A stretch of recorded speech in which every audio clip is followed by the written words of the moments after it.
Au pouvoir depuis 2005, la chancelière a certes remporté ses législatives, mais avec le pire score depuis 1949 pour son parti conservateur, dans un contexte de percée de l'extrême droite, et de mécontentement face à l'arrivée de plus d'1 million de migrants. Cette situation, ajoutée au refus des sociaux-démocrates de continuer à gouverner avec elle, la prive de majorité évidente au Bundestag. Depuis plus d'1 mois, elle négociait du coup une coalition sur le papier contre nature, et encore jamais expérimentée au plan national, entre son parti conservateur, CDU-CSU, les libéraux, et les écologistes.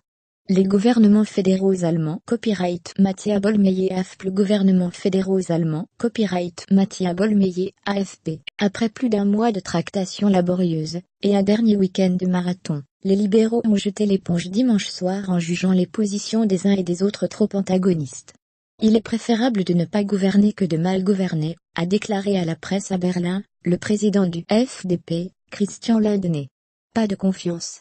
Monsieur Lindner a jugé qu'il n'y avait pas de position commune, et de confiance mutuelle suffisante, pour envisager un gouvernement de ce type pendant 4 ans.